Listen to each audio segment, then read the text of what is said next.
말씀 섬겨 주시겠습니다.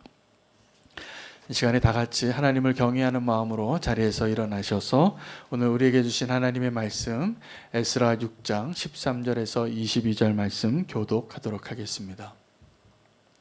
다리오 왕의 조서가 내림에 유브라데 강 건너편 총독 다뜨네와 스달보스네와 그들의 동관들이 신속히 준행하니라.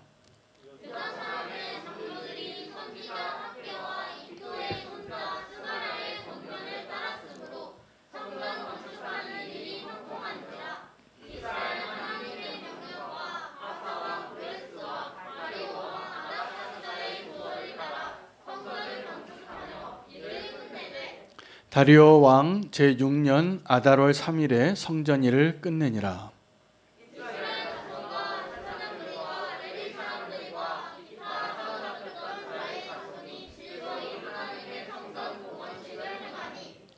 하나님의 성전 봉헌식을 행할 때 수소 100마리와 순양 200마리와 어린 양 400마리를 드리고 또 이스라엘 지파의 수를 따라 순염소 12마리로 이스라엘 전체를 위하여 속죄제를 드리고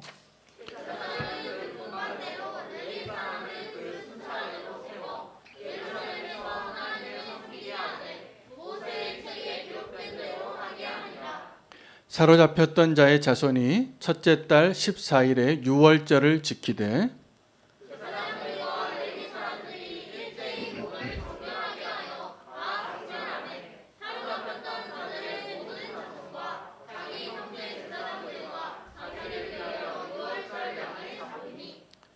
사로잡혔다가 돌아온 이스라엘 자손과 자기 땅에 있는 이방 사람의 더러운 것으로부터 스스로를 구별한 모든 이스라엘 사람들에게 속하여 이스라엘의 하나님 여호와를 찾는 자들이 다 먹고 함께 읽겠습니다. 즐거움으로 이레 동안 무교절을 지켰으니 이는 여호와께서 그들을 즐겁게 하시고 또 아수르 왕의 마음을 그들에게로 돌려 이스라엘의 하나님이신 하나님의 성전 건축하는 손을 힘있게 하도록 하셨음이니라. 아멘. 하나님의 말씀입니다. 오늘 본문에는 아닥사스다 왕의 조서가 다시 내려지고 마침내 예루살렘 성전이 완성되어지는 내용이 포함되어져 있습니다. 그들에게 의문을 가지고 있었고 대적하지는 않았지만 그 시비를 가리기를 원했던 총독과 또 서기관이 이제 그 왕의 조서를 받고 신속하게 그들의 성전 건축을 도왔습니다. 마침내 그 성전 건축이 완성되어서 그들이 기쁨으로 성전 봉헌식을 올려드렸고 또 유월절을 지내면서 그 즐거움을 함께 누렸다는 내용이 오늘 본문이 되겠습니다. 그래서 오늘 본문을 한마디로 요약을 하면, 한 문장으로 요약하면 마침내 성전을 완성하고 기뻐하였더라입니다. 그래서 오늘 우리가 오늘 그들의 기쁨을 통하여서 우리에게 나는 무엇으로 기뻐하는 사람인가를 한 번 더 생각해 볼 수 있는 기회를 하나님이 주신다고 믿습니다. 여러분, 우리가 다 행복하기를 원하는데 그 행복이 우리가 정말 원하는 것을 다 얻을 때 행복해지는 것인지, 아니면 하나님이 원하시는 기쁨, 하나님이 주시는 기쁨을 소유할 때 행복해지는 것인지 오늘 분명히 구별할 수 있게 되기를 원합니다. 그 사람이 어떤 사람인가 알려면 그 사람이 뭐 좋아하는지 보면 압니다. 그 사람이 뭘 기뻐하는지. 그 사람이 돈 좋아하면 그 사람의 그 수준이 그거예요. 그 사람이 이 세상에서 좋은 것들, 맛있는 거 좋아하고 멋진 옷을 좋아하고 멋진 차를 좋아하고 좋은 집을 좋아하고 또 공부 많이 한 것을 자랑하고, 우리가 주로 그 사람이 자랑하는 게 있거든요. 그러면 그게 그 사람에게 있어서 가장 중요한 거예요. 그걸 자랑하는 거 보니까. 그래서 우리가 정말 어떠한 사람인가, 내가 정말 그리스도인인가 아닌가는 내가 그리스도를 자랑하고 있는가, 나의 삶의 가치관 가운데 내가 정말 자랑하고 기뻐하는 게 주를 기뻐하는지, 그리고 주님 앞에 나와 예배하는 것이 정말 나의 기쁨인지 의무인지, 오늘 이들이 어떻게 기뻐했는가를 보면서 그들이 그 고생에서 그 포로로 되었던 땅에서 그래도 마침내 좀 정착하고 70년 동안 그들이 누렸던 그 안정적인 것들을 다 또 다시 한번 내려놓고 고생하여 와서 중단되었던 그 성전을 완성하는 것을 기뻐했습니다. 여러분, 그들이 어떻게 기뻐했는지 오늘 어쩌면 우리는 잘 헤아리지 못할 수 있습니다. 왜냐고요? 우리가 기뻐하는 게 너무 다르기 때문입니다. 오늘 그들이 기뻐했던 것을 우리가 기뻐할 수 있는 자로 오늘 하나님이 은혜 주시기를 원합니다. 하나님이 우리에게 주신 감정 가운데 하나가 기쁨입니다. 그래서 오늘도 이 예배가 정말 기쁨이 되시기를 축복합니다. 근데 하나님 주신 감정들 가운데 이해할 수 없는 감정이 있는데 고통을 느끼는 겁니다. 사람들이 고통을 느끼는 것과 기쁨을 느끼는 것 둘 중에 어떤 걸 원할까요? 당연히 기쁨을 느끼는 것을 원할 겁니다. 눈에 보기 좋은 것, 그리고 내가 기뻐하는, 내 마음을 정말 기쁘게 하는 것, 여러 가지 있거든요. 우리가 기뻐하는 것들. 그런데 제가 한번 이런 질문을 하게 되더라고요. 오늘 말씀을 준비하다가 우리의 삶을 정말 위태롭게 하고 위험하게 하는 것은 고통을 느끼게 하는 일일까? 아니면 기쁨을 느끼게 하는 것일까? 여러분, 고통을 느낄 때가 있습니다. 예를 들면 뜨거운 어떤 거를 만지면 뜨거워 하면서 이것을 손을 대자마자 금방 떼게 해요. 왜요? 고통스러우니까. 우리가 살면서 어떤 어려움을 당하거나 고통을 당하는 것은 사실은 우리를 보호하게 합니다. 그거 위험하구나. 이건 아프구나. 그럼 다시 그 일에 상처를 받지 않기 위하여 우리는 그 고통을 통해서 우리를 보호하는, 그래서 고통이라는 감정은 우리가 원치 않지만 우리에게 너무나 소중한 감정입니다. 그걸 느낄 수 있다는 것이. 우리가 문둥병이라고 말하죠. 그 한센병이 정확하게 그 고통을 느끼지 못하는 병이에요. 그래서 부수적으로 본질적으로는 고통을 느끼지 못하는 병이지만 고통을 느끼지 못하니까 사람이 어떻게 되냐 하면 보통 사람 같으면 고통스러워서 그 할 수 없는 일을 피가 막 절절 흐르고 뼈가 막 깎이는데 아프지가 않은 거예요. 그러니까 뜨거운 걸 만져도 뜨겁지가 않으니까 막 맨살로 만지는 거예요. 한센병이 그렇습니다. 고통을 못 느끼니까. 그래서 그 감염이 되어져서 나중에 손이 문드러지고 눈이 문드러지고 이렇게 되는 거예요. 고통을 못 느끼니까. 고통을 느낀다는 것은 여러분, 우리가 살아가면서 누가 내 마음을 좀 아프게 하고 내가 어떠한 것을 상실하고 내가 어떤 것을 빼앗기고 내가 어떠한 잘못을 하고 처절하게 그 고통을 느끼고, 그것들이 하나님 우리를 축복하기 위하여 주신 감정들입니다. 고통을 느끼는 것이. 고통을 느끼게 하신 하나님을 찬양하시기 바랍니다. 정말로 그렇습니다. 그 고난의 유익이 많거든요. 그러면 기쁨은 어떠하냐? 하나님 우리가 기뻐하기를 원하세요. 근데 우리가 기뻐하는 것들이 때로는 우리를 정말 위험하게 하는 것들을 한번 헤아려 보면 다 우리가 무언가를 너무 좋아해서예요. 그래서 기쁨에는 우리를 살리는 기쁨이 있고 또 우리를 파괴하는 기쁨이 있습니다. 여러분, 좋지 않은 것들을 너무나 많이 과잉 섭취해서 너무나 그것에 매여서 중독이 되는 경우가 있습니다. 너무 좋아해서 끊을 수가 없는 거예요. 술을 좋아해서 술을 못 끊어요. 마약을 좀 맛보면 마약의 그 쾌락 때문에 끊을 수가 없어요. 스마트폰을 보고선 눈을 뗄 수가 없어요. 내가 너무 좋아하니까.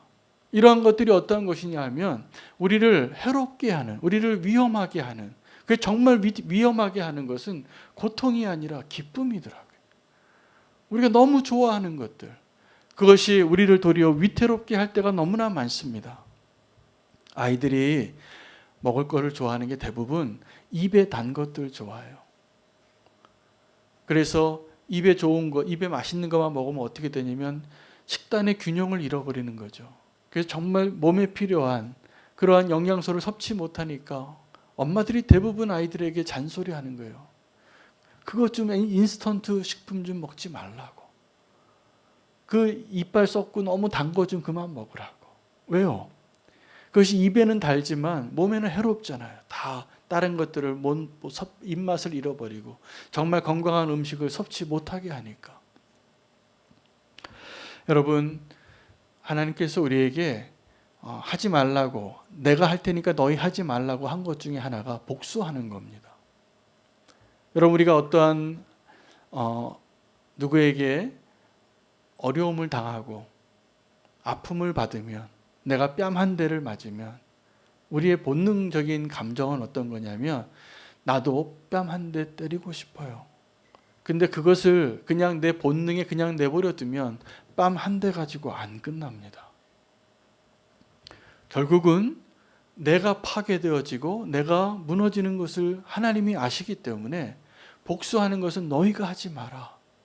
내가 해줄게. 내가 공의의 하나님이다. 내가 너의 연약함도 알고 너의 그 원수의 연약함도 아는데 내가 심판하고 내가 갚아줄게.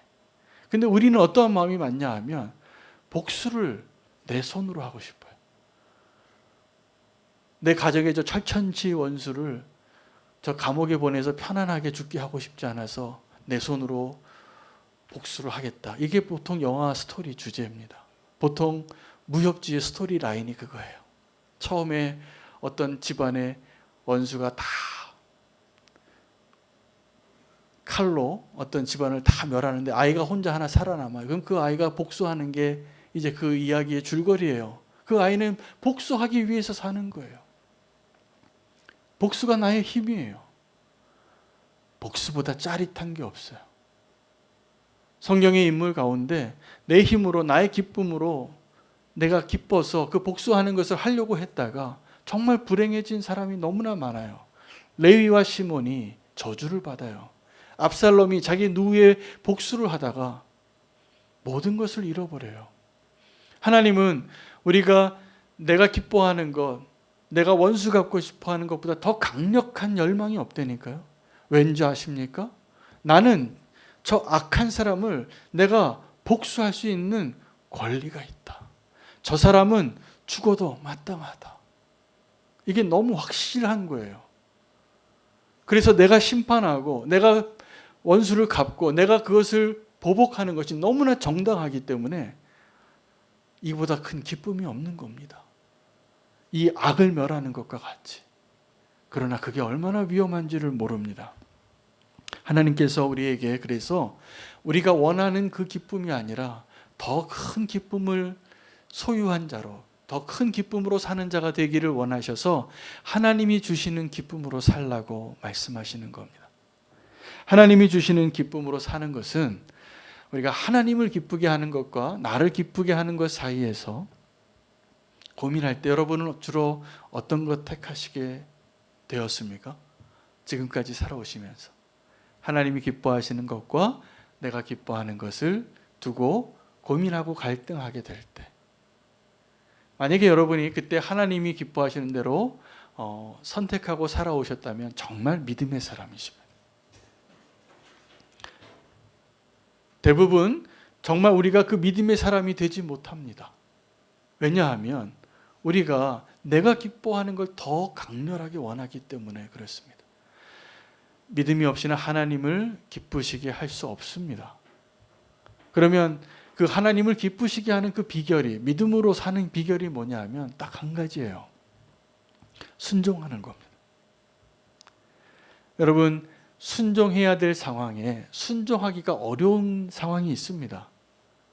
그런데 정확하게 그때가 바로 순종해야 될 때입니다. 순종이 어렵습니다. 이게 좀 자기 의견이 강하고 자기 스타일이 강해서 이게 꼭 성격이 강한 사람만 그런 게 아니라 성격이 아주 내성적이고 온순한 분들도 순종이 어려우시더라고요. 제가 여럿 봤습니다. 그냥 말할 때는 다 들어요. 그런데 그러시냐고. 근데 결론은 자기가 내려요. 순종이 어려운 거죠. 여러분, 근데 정말 순종이 어려운 것은 모두에게 다 동일합니다. 그럼 우리가 정말 그 순종이 어려운 때일수록 반드시 순종해야 하는 거예요. 그냥 순종이 쉬운 게 있어요.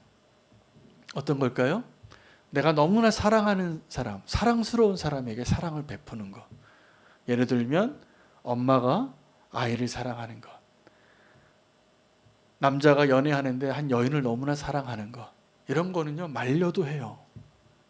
저절로 되는 거예요. 이것도 하나님 명령하신 거니까 순종해야 될 것이겠죠. 그러나 이런 순종은 너무나 쉽습니다. 사랑하니까. 그런데 누가 지금 나에게 해코지를 하고 나를 모함하고 다니고 나를 미워하는 사람을 향하여, 나를 실망시킨 사람을 향하여, 나를 배반한 사람을 향하여 사랑하라는 거예요. 이게 쉬울까요? 어렵습니다. 내 힘으로는 불가능한 일입니다. 그러나 그렇게 하게 될 때 하나님이 기뻐하신다는 거예요. 왜요? 그때 하나님이 기뻐하시는 이유는 윤호야, 네가 그렇게 사랑하기 어려운 사람을 나의 명령에 순종해서 사랑했기 때문에 너에게 유익이다. 하나님은 내가 복받고 내가 잘 되는 것을 기뻐하시기 때문에 내가 믿음으로 그 사람을 바라보고 온전히 사랑하는 사람이 될 때, 하나님의 뜻대로 순종하는 사람이 될 때 하나님 분명히 기뻐하십니다. 오늘 본문에 보면 이 유다 장로들과 이스라엘 백성들이 위대한 일을 성취합니다. 마침내 성전을 완성하게 되는데 그 형통하게 해주시는 일 가운데 방해하는 자들이 있었습니다. 르흠과 심세는 아주 대놓고 방해했던 사람이고, 오늘 또 다뜨네와 또 그 총독이었던 사람은 그 일을 기뻐하지 않았어요. 그래서 왕께 편지를 보내고 그 결론 나는 대로 하자, 이렇게 그 답장을 기다리고 있었습니다. 원수가 저와 여러분을 가만 내버려 둘 것 같지만 사실은 가만 내버려 두지 않고 그 집요하게 우리를 추적합니다. 착각하시면 안 됩니다. 우리를 방해하는 원수가 그렇게 젠틀하지 않아요. 기회만 되면 우리를 무너뜨리려 하고 절대로 그 기회를 놓치지 않습니다. 그래서 원수에게 틈을 보여주면 안 됩니다. 그리고 그 원수는 절대로 포기하지 않아요. 우리가 생각하는 것처럼 그냥 우리가 대충 살다가 그냥 시간이 지나가면 잊혀지는 것이 아니라 끝까지 집요하게 우리를 쓰러뜨리려고 할 것입니다. 그런데 그 원수의 집요한 추적보다 더 집요한 추적이 하나님의 사랑일 뿐이에요. 우리가 그 방해하는 자들을 만날 때 결코 한순간도 방심하면 안 됩니다. 예수님께서 제자들을 불러놓고 자기가 누군지를 확인하셨어요. 세상 사람들이 누구냐고, 나를 누구라고 하냐고, 그리고 너희는 나를 누구라고 하냐고. 그 질문을 하고 난 다음에 베드로가 정답을 잘 대답했고, 베드로가 예수님의 그 다음 말씀을 듣고 성경 말씀대로는 화를 내면서 말렸습니다. 인자가 이제 십자가의 길을 가고 죽임을 당하고 다시 고난을 당하게 될 것에 대해서 이야기하니까 베드로가 뭐라고 얘기했냐면 절대로 이 일은 일어나면 안 된다. 절대로 이런 일이 있을 수 없습니다. 근데 그때 예수님이 그 베드로에게, 그 말을 하는 베드로에게 뭐라고 얘기했냐면 사단아 내 뒤로 물러서라. 이게 무슨 얘기일까요? 정말 예수님을 지금 위태롭게 하는 말을 베드로가 한 거예요. 왜요? 베드로는 그때 그 말을 한 베드로의 심정은 예수님을 얼마나 사랑하면 그 얘기를 했겠어요. 그러니까 정말 가장 위험한 거는 베드로가 인간적으로 예수님을 너무나 사랑한 그 진실을 예수님이 모르지 않으셨어요. 베드로가 지금 그 말하는 것은 나를 너무나 사랑해서 하는 이야기가 분명해요. 그런데 예수님이 정신이 번쩍 드는 거예요. 사단아, 물러가라. 누가 저와 여러분을 방해하는 자일까요? 정말 나를 사랑하는 자의 목소리예요. 인간적으로. 그 베드로의 사랑이 제일 위험해요. 우리 인간적인 사랑. 예수님께서 지금 그 십자가의 길을 가는 것을 가장 가로막고 가장 위태롭게 하는 방해가 그 베드로의 사랑이었어요. 여러분, 지금도 우리가 하나님의 일을 하고 하나님이 주시는 기쁨을 얻기 위해서 가장 큰 장애물은 나를 사랑하는 내 자아예요. 이 베드로는 지금 그 예수님의 그 자아를 위해서 정말 진심으로 하는 거예요. 화를 절대로 그 일을 일어나면 안 된다. 예수님 절대로 십자가로 가시면 안 된다고. 우리는 그런 이야기를 들으면 기분이 좋을까요? 좋죠. 누가 나를 위해서 그렇게 사랑하는 말을 하면. 근데 아셔야 됩니다. 그게 나를 가장 위태롭게 한다는 것을. 오늘 이 위대한 역사 가운데 돕는 자들이 있었습니다. 이게 그냥 된 게 아니에요. 하나님이 형통케 해주셨는데 학개와 스가랴와 바사의 왕들까지 마음을 바꾸시고 그 일들을 형통케 해서 그들로 하여금 성전이 완성되어지는 것을 경험하게 했습니다. 기쁜 일이죠. 하나님이 도우신 겁니다. 여러분, 우리가 어떤 일을 이룰 때 착각해요. 자꾸 내가 기도 많이 해서 그 일이 된 줄 알아요. 내가 정말 수고 많이 해서 그 일이 된 줄 알아요. 아닙니다. 하나님이 도우셨기 때문에 그 일이 가능하게 된 거였습니다. 사무엘상 4장 1절에 보면 마지막 사사였던 엘리가, 사무엘이 마지막 사사지만 그 사무엘이 자라던 그 집에 에벤에셀에서 블레셋에 의해서 그 홈니와 비누하스가 죽고, 그리고 엘리도 그때 죽는 비극이, 그 엘리 집안의 심판이 사무엘이 하나님의 음성을 들었을 때 그 일이 이루어질 때 에벤에셀에서 그 하나님의 언약궤를 뺏기고 아들들이 다 죽고 엘리가 죽게 됩니다. 그리고 세월이 흘러서 사무엘이 이제 사사가 되고 그 블레셋 군대와 싸워서 승리를 거두게 돼서 미스바와 센 사이에 돌을 세운 겁니다. 그리고 그때 그 돌의 이름을 에벤에셀이라고 부른 거예요. 그 의미는 다 아시는 것처럼 여호와께서 여기까지 도우셨다. 정확하게 그 언약궤를 빼앗긴 자리에서 하나님 다시 그 언약궤를 되찾아오게 하신, 그리고 승리하게 하신 그 하나님의 도우심으로, 하나님이 도우셨기 때문에 이 영광이, 이 회복이 가능했다라고 고백하는 거예요. 하나님이 도우셔서 우리가 기뻐할 수 있는 자가 되기를 원합니다. 그리고 나서 그들이 함께 기뻐하는 일이 오늘 본문에 가득해요. 여러 가지로 기뻐하게 되는데, 우리의 기쁨이 우리에게 정말 유익이 되려면 하나님과 함께 기뻐할 수 있는 기쁨이어야 합니다. 열왕기하 7장 9절에 엘리사 시대에 아람 군대가 이 사마리아 성을 다 포위하고 너무나 오랫동안 굶주려서 그 성 안에 있는 사람들이 자기 자식을 잡아먹기 시작합니다. 비참한 일이 일어나고 있는데, 그때 정말 다 굶주려서 죽게 될 때 문둥병자 4명이 여기 안에서 죽으나 성 밖에 나가서 아람 군대에 칼에 맞아 죽으나 다 죽을 것 같으니까 한번 가서 한번 먹어보고 죽자. 여기 성 안에는 먹을 게 없고 자기 자식도 잡아먹는 그 형편에 문둥병자한테 떡 하나 줄 사람이 어디 있겠습니까? 그들이 나갑니다. 나갔는데 놀랍게 하나님께서 이 사마리아 성을 구원하시려고 엘리사가 예언한 대로 그 전날 예언했거든요. 모든 물가가 다시 정상으로 돌아온다고. 아람 군대가 하나님이 들려준 그 군대의 말발굽 소리를 듣고 다 도망치고, 장막에 모든 음식과 금은 보화와 모든 것을 다 남겨놓고 떠났어요. 그래서 이 문둥병자들이 훔쳐서 땅에 숨겨놓고 그러다가 문둥병자 중에서 한 명이 아주 위대한 말을 해요. 오늘은 이 아름다운 소식이 있는 날인데 이 소식을 저 성 안에 있는 사람들에게 전하지 않으면 우리가 분명히 하나님께 저주를 받을 것이다. 화가 우리에게 임하리라. 그리고 그들이 목숨을 걸고 성 안에 있는 사람들에게 이야기합니다. 여기 아무도 없다고. 근데 그것은 목숨을 건 고백이에요.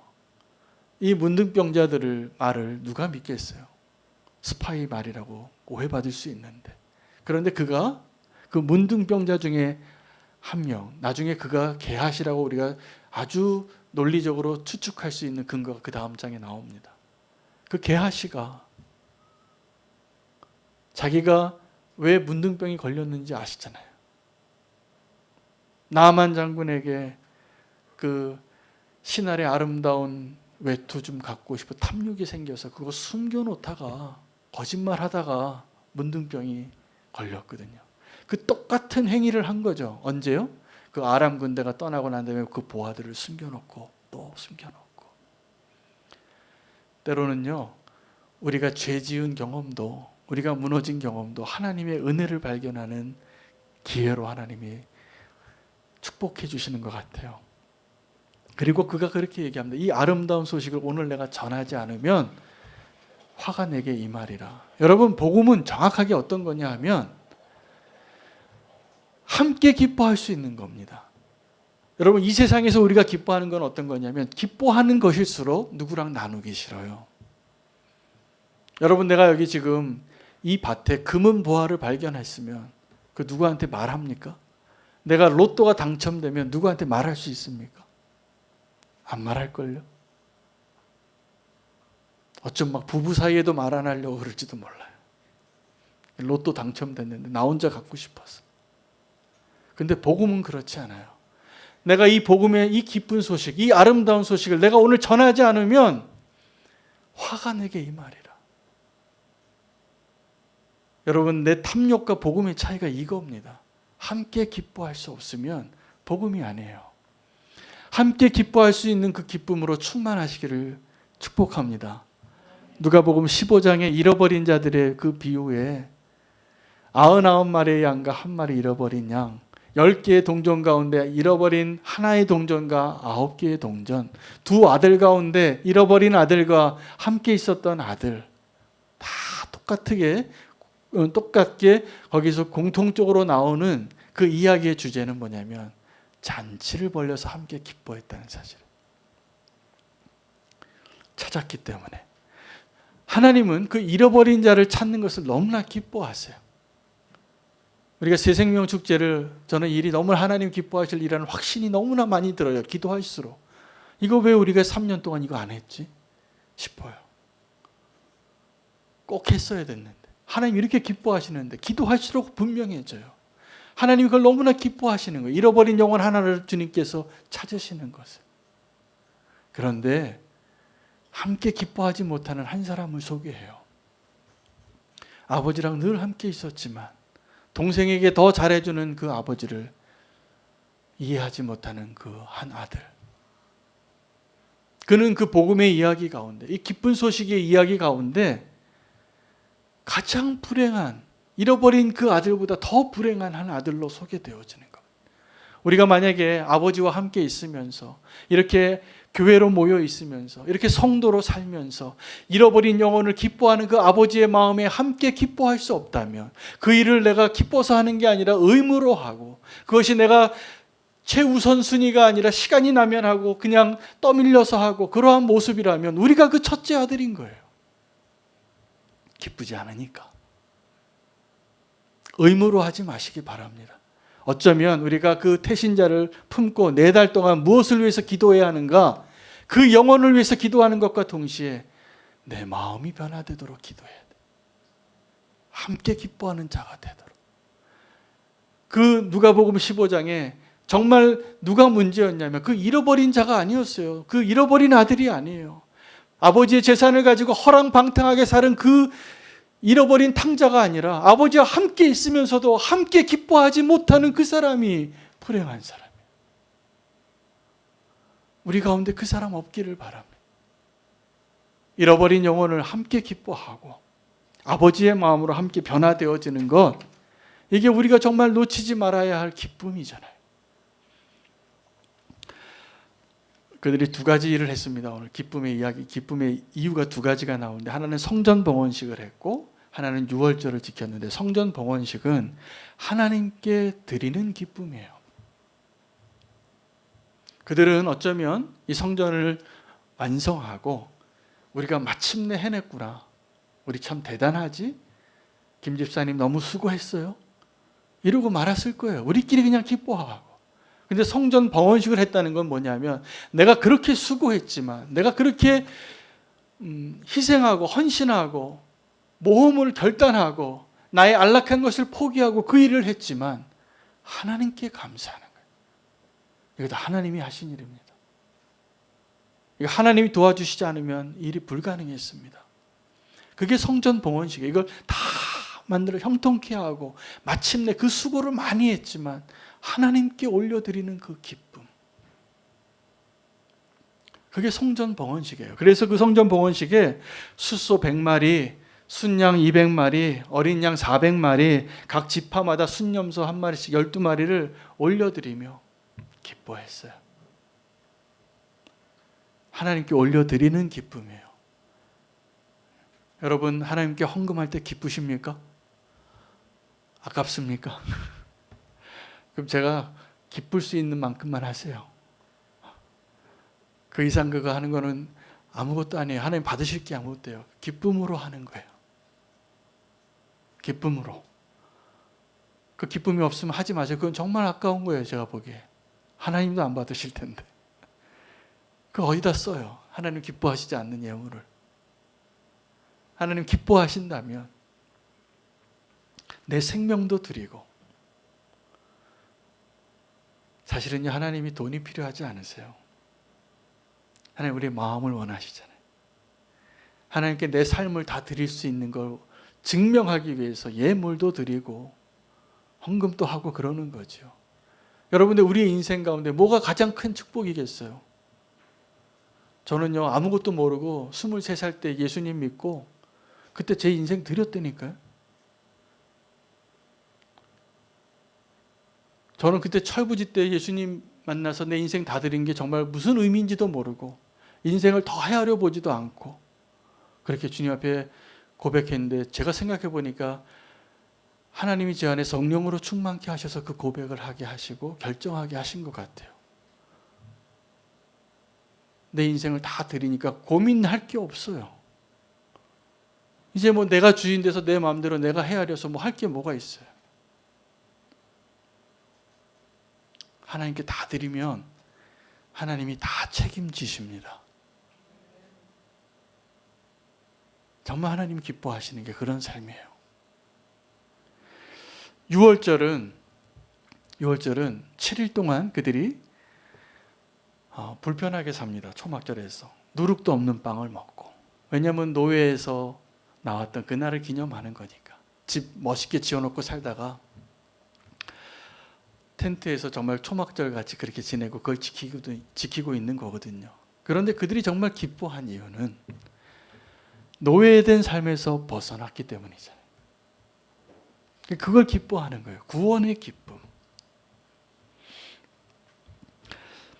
6월절의 기쁨, 그 7일 동안 누리는 그 기쁨은 구원의 기쁨, 하나님 우리에게 주시는 그 기쁨을 누리는 것입니다. 근데 하나님이 우리에게 주시는 가장 큰 기쁨은 이 6월절과 똑같은 의미를 뭐라고 설명드릴 수 있냐면 회개예요. 여러분, 회개하는 게 어렵습니다. 왜 어렵습니까? 나의 모든 연약함과 나의 죄를 다 드러내야 되잖아요. 여러분, 구원받은 사람과 구원받지 못하는 사람의 차이가 뭐냐 하면 나의 해결되지 않은 죄를 빛 가운데로 드러내느냐 아니면 아직도 숨겨놓느냐의 차이예요.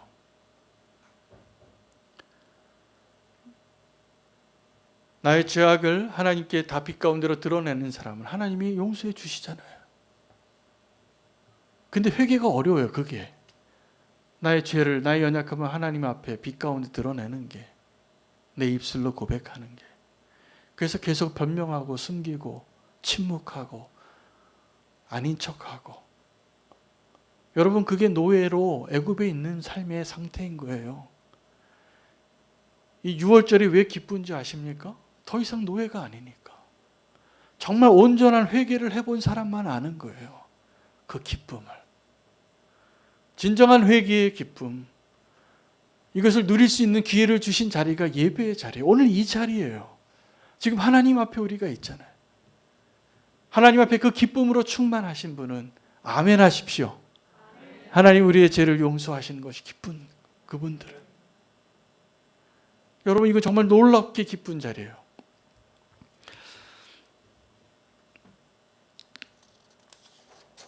그런데 그 기쁨을 다시 빼앗기는 이유가, 하나님이 주신 그 기쁨, 6월절의 기쁨을 우리가 여러 번 빼앗겨요. 언제입니까? 믿음이 약해져서 염려하거나, 믿음이 약해져서 다시 옛날에 지었던 죄로 다시 돌아가거나, 그 기쁨을 잃어버리면 우리는 또다시 연약한 자가 되는 것입니다. 하나님이 주시는 그 기쁨으로 오늘 우리가 그 복음을 누리는 자로 살기를 원합니다.